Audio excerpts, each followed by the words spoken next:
मित्रों सादर नमस्कार। बहुत ही महत्वपूर्ण विषय अब की इस वीडियो में हम लेकर आए हैं, जिसमें श्रावण मास के महत्व के बारे में बताएंगे। श्रावण महात्म के सभी अध्यायों का हम इसी वीडियो की तरह आगे वर्णन करते रहेंगे। आज हम श्रावण मास के परम पवित्र मास के प्रथम अध्याय का हम वाचन करेंगे। प्रथम दिन इस महात्म को आप अवश्य सुने।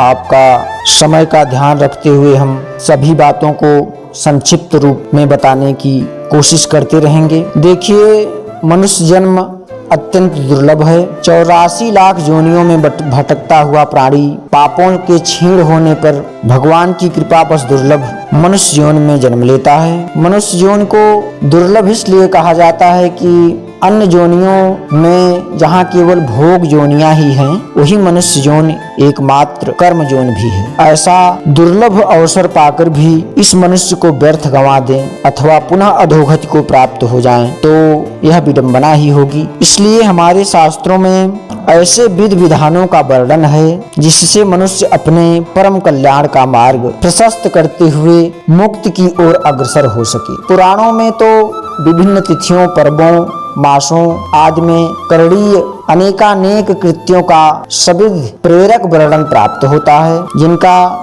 श्रद्धा पूर्वक पालन करके मनुष्य भोग तथा मोक्ष योनियों को प्राप्त कर सकता है। तो समय का ध्यान रखते हुए हम प्रथम अध्याय का वाचन करेंगे। आप लोग सुने। शौनक बोले, हे सूत, हे महाभाग, हे व्यास शिष्य, हे अकलमश, आपके मुख कमल से अनेक आख्यानों को सुनते हुए हम लोगों की तृप्ति नहीं होती है, अपितु फिर सुनने की इच्छा बढ़ती जा रही है। तुला राशि में स्थित सूर्य में कार्तिक मास का महात्म, मकर राशिगत सूर्य में माघ मास का महात्म और मेष राशिगत सूर्य में वैशाख मास का महात्म, और इसके साथ उन मासों के जो भी धर्म हैं उन्हें आपने भली भांति कह दिया। यदि आपके मत में इनसे भी अधिक महिमामय कोई मास हो तथा भगवत्प्रिय कोई धर्म हो तो उसे आप अवश्य कहिए, जिससे सुनकर हम कुछ अन्य सुनने की इच्छा न हो। वक्ताओं को श्रद्धालु श्रोताओं के समक्ष कुछ भी छिपाना नहीं चाहिए। सूत जी बोले, हे मुनियों, आप सभी लोग सुने। मैं आप लोगों के वाक के गौरव से अत्यंत संतुष्ट हूँ। आप सभी लोगों के समक्ष कुछ भी गोपनीय मेरे लिए नहीं है। दंभ रहित होना, आस्तिकता, सरता का परित्याग, उत्तम भक्ति सुनने की इच्छा, विनम्रता, ब्राह्मणों के प्रति भक्ति पारायणता, सुशीलता, मन की स्थिरता, पवित्रता, तपस्विता और अनसूया, ये श्रोता के 12 गुण बताए गए हैं। वे सभी आप लोगों में विद्यमान हैं। अतः मैं आप लोगों पर प्रसन्न होकर उस तत्व का वर्णन करता हूँ। एक समय प्रतिभाशाली सनत कुमार ने धर्म को जानने की इच्छा से परम भक्ति से युक्त होकर विनम्रता पूर्वक ईश्वर से पूछा। सनत कुमार बोले, योगियों के द्वारा आराधनीय चरण कमल वाले हे देव, हे महाभाग, आपसे अपने व्रतों तथा बहुत प्रकार के धर्मों का श्रवण किया, फिर भी हम लोगों के मन में सुनने की एक अभिलाषा है। 12 मासों में जो सबसे श्रेष्ठ मास आपकी अत्यंत प्रीत करने वाला, सभी कार्यों की सिद्धि देने वाला हो, अन्य मास में भी किया गया कर्म यदि इस मास में किया जाए तो वह अनंत फल प्रदान करने वाला हो। हे देव, उस मास को बताने की कृपा कीजिए। साथ ही लोकानुग्रह की कामना से उस मास के सभी धर्म का वर्णन कीजिए। ईश्वर बोले, हे सनत कुमार, मैं अत्यंत गोपनीय भी आपको बताऊंगा। मैं आपकी श्रवणेच्छा तथा भक्त से प्रसन्न हूँ। 12 मासों में श्रावण मास मुझे अत्यंत प्रिय है। इसका महात्म सुनने योग्य है, अतः इसे श्रावण कहा गया है। इस मास में श्रावण नक्षत्र युक्त पूर्णिमा होती है, इसी कारण से इसे श्रावण मास कहा गया है। इसके महात्म के श्रवण मास सिद्ध प्रदान करने वाला है, इसलिए यह श्रावण संज्ञा वाला है। निर्मलता गुण के कारण यह आकाश के सदृश है, इसलिए नभा कहा गया है। इस श्रावण मास के धर्मों की गणना करने में इस पृथ्वी में कौन समर्थ हो सकता है, जिसके फल का संपूर्ण रूप वर्णन करने के लिए ब्रह्माचार मुख वाले हुए, जिसके फल की महिमा को देखने के लिए इंद्र 1000 नेत्रों से युक्त हुए और जिसके फल को कहने में शेषनाग 2000 जिह्वाओं से संपन्न हुए। अधिक कहने से क्या प्रयोजन। इसके महात्म को देखने और कहने में कोई भी समर्थ नहीं। अन्य मास इसकी एक कला को भी नहीं प्राप्त होते हैं। यह सभी व्रतों तथा धर्मों से युक्त है। इस महीने में एक भी दिन ऐसा नहीं है जो व्रत से रहित दिखाई देता हो। इस मास में प्रायः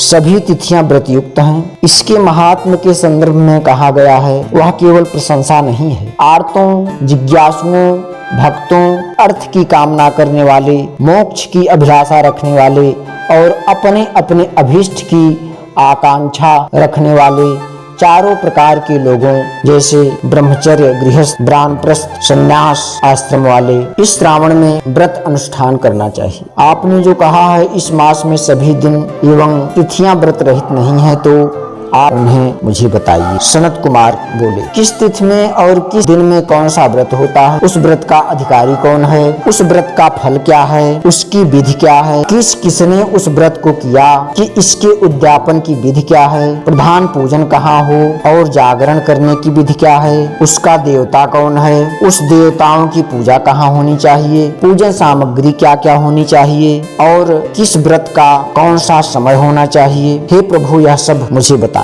यह मास आपको प्रिय क्यों है? किस कारण यह पवित्र है? इस मास में भगवान का कौन सा अवतार हुआ? यह सभी मासों में श्रेष्ठ कैसे हुआ? और इस मास में कौन कौन धर्म अनुष्ठान करने योग्य है?